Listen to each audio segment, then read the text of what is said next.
113.295. Di sini saya akan membahas modul 4, dimensi organisasi dan kerangka rancangan. Di sini ada sistem kerja, ada pendekatan proses dibagi menjadi dua. Proses dengan sesuai dasar manajemen, ada beberapa poin. Yang pertama planning atau perancangan, yang kedua implementation atau implementasi, yang ketiga kontrol pengendalian, dan proses sesuai dengan kemampuan abilities, tata nilai value, ketiga para individu atau provider. Kemampuan abilities para individu, manusia mampu melakukan perubahan dalam proses tertentu. Dapat terjadi yang pertama dalam mencapai kesuksesan atau kegagalan organisasi. Kedua, memecah atau menyelesaikan masalah yang dihadapi. Ada tata nilai value. Yang pertama, prinsip atau perilaku untuk mewujudkan bagaimana organisasi dan anggota yang bertindak. Dua, merefleksikan dan memperkuat budaya organisasi yang diinginkan. Tiga, mendukung mengarahkan pembuatan keputusan dari setiap anggota organisasi, membantu organisasi dalam mencapai visi dan misi secara benar. Poin berikutnya, lingkungan organisasi. Ada kondisi di mana ekonomi, pemerintah, kultur sosial, pasar konsumen, teknologi, sumber daya manusia. Lingkungan umum dalam suatu organisasi, ketidakpastian lingkungan ada beberapa poin, seperti faktor yang berpengaruh dalam berpeluang melemahkan bagi keberlangsungan organisasi tersebut. Dua, keadaan di mana pemimpin organisasi tidak mempunyai informasi yang cukup mengenai keadaan lingkungannya. Ketiga, mengalami kesulitan dalam memperkirakan perubahan lingkungan organisasi yang akan terjadi. Empat, diantisipasi. Ada poin perbedaan karakteristik organisasi menurut mekanistik dan organik. Yang pertama, saya akan jelaskan organisasi mekanistik. Ada beberapa poin. Yang pertama, pekerjaannya terbagi menjadi dua tugas. Tugas khusus, spesialis, dan terpisah satu sama lain. Dua, tugas teridentifikasi secara rinci. Ketiga, hierarki, otoritas dan kontrol sangat tegas. 4. Komunikasi umumnya vertikal, pengetahuan kontrol tugas disentralisasikan pada top organisasi.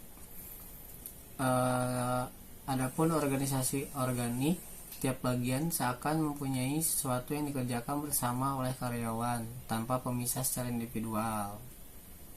Poin kedua, tugas bisa berubah atau diadaptasikan bentuknya sesuai interaksi antara pegawai.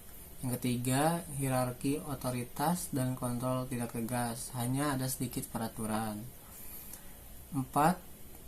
Komunikasi vertikal dan juga horizontal atau lateral.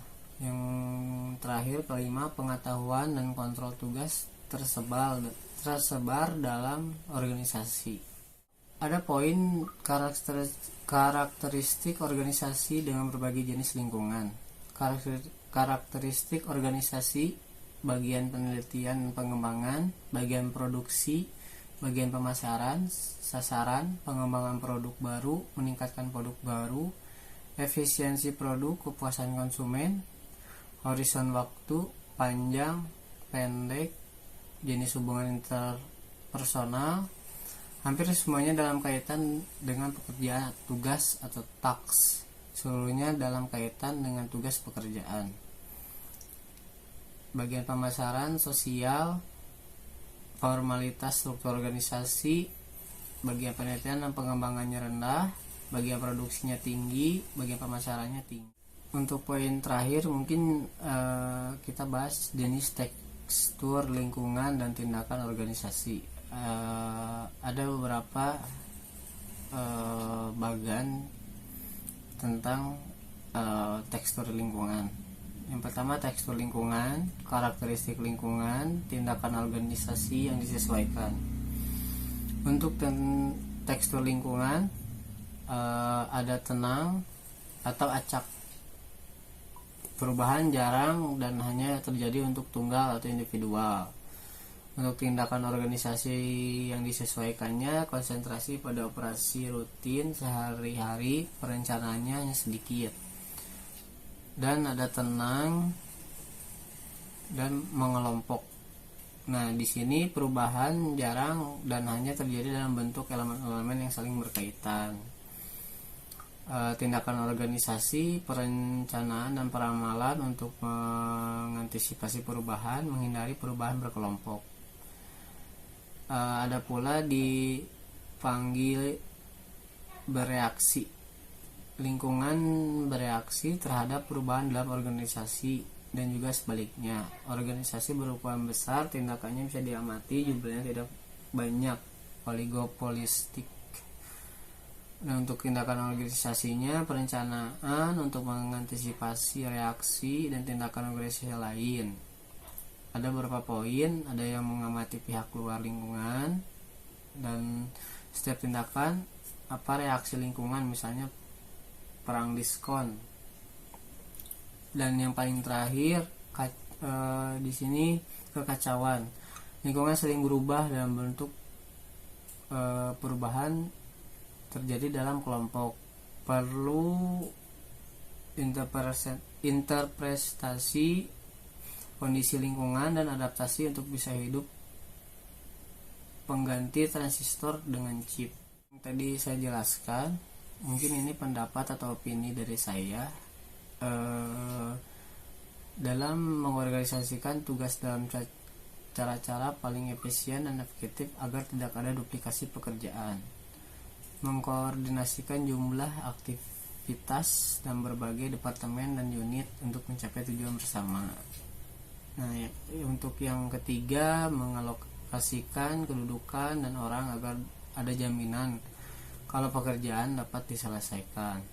Yang terakhir, menjelaskan kewenangan, peran, dan tanggung jawab. Mungkin sekian dari saya penjelasannya. Bila ada kekurangan ataupun yang kurang lengkap, bisa di komen di kolom komentar, atau mungkin yang suka bisa di like. Terima kasih untuk Bapak Agus tugasnya yang telah diberikan. Assalamualaikum warahmatullahi wabarakatuh.